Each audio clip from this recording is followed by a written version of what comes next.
I'm John Hibbins. I'm the developer of part of two of us. There's Nick Pitton, who's behind me doing demos at the moment.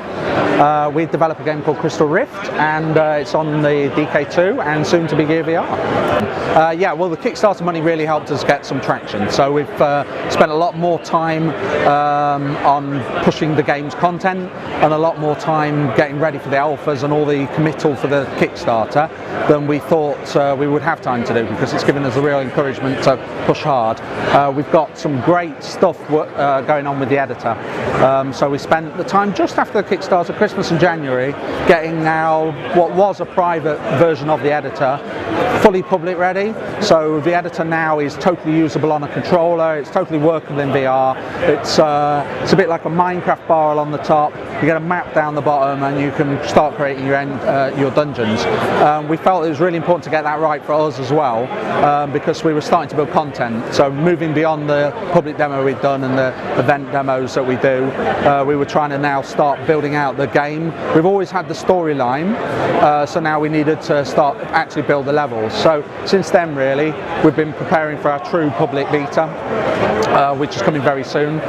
We hope to get Steam early access for a closed group of Kickstarters in April, which is as we pledged in our Kickstarter, and we want to give them the editor as well.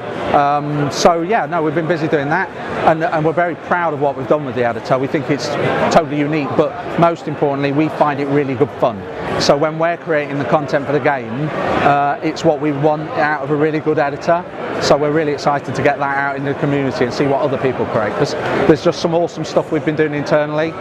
When we gave our first tester the editor and said, here, have a go, see what you think, give us some feedback, they went away for a day, came back with a whole level with doing these amazing creative things that we'd not even concepted in the engine, because there's all sorts of timer blocks and logic-based blocks that help them create exciting dungeons. And we've just, so most of that has been around finishing the editor short term, but we've got about 2.5 hours of content in the game now. We've started adding monsters. There's live system now, and we've been doing the storyline in that. So our goal is to get that in front of as many people as possible early, so that we can get as much feedback as we can to make the best game we can, really, and especially to get the editor into people's hands, so the people that have done the Kickstarter get the editor. So we've been really busy since the Kickstarter.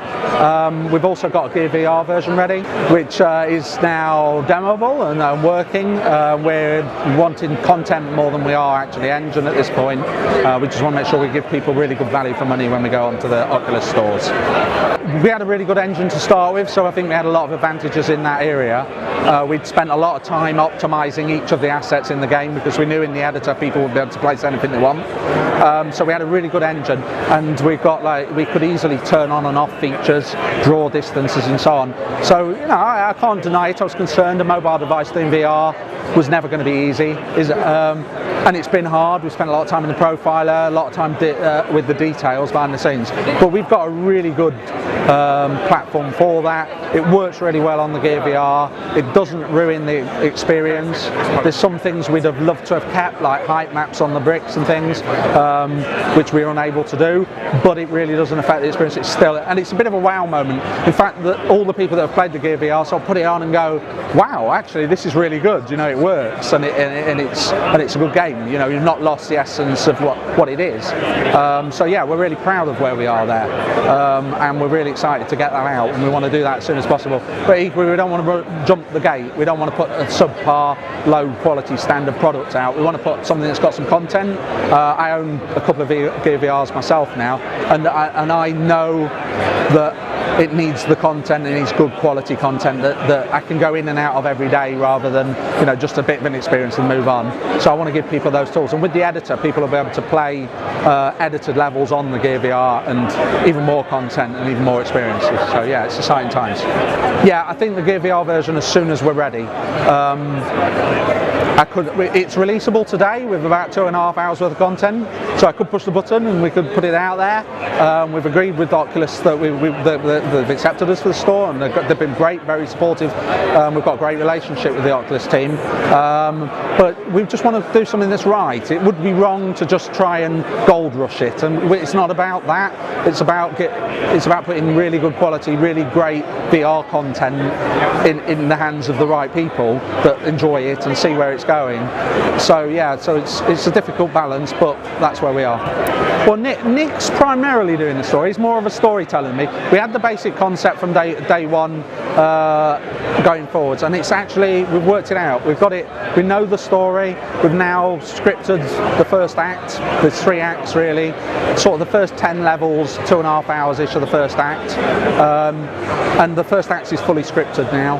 So we're excited about the story, and it's good. It's got a lot of fun in there. It's got a lot of jokes. It's got a lot of atmospheric things, and it builds tension. Nick's a great storyteller, and from what I've been involved in it so far, I'm really proud of where we are on the story. I think it's important that we've got a game that, especially for VR people, that is of substance and of interesting.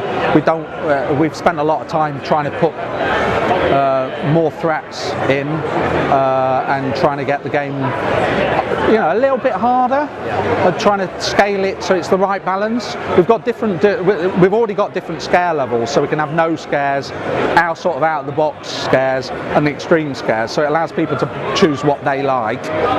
But we've also done the same with difficulty, so we've got, in easy mode there are no lives. You can just play the game and go through the dungeons. You can still die and it will reset you to your reset point, but you can pretty much get through the game without the concern of lives. And then we've got hard mode with only 3, the normal mode's 5 hearts, and then we have got a permadeath extreme mode, which for those that are crazy enough to try and do level runs and speed runs without losing lives, it's hard. I die usually, but it should be good fun for that. Actually, it's all about the rifts.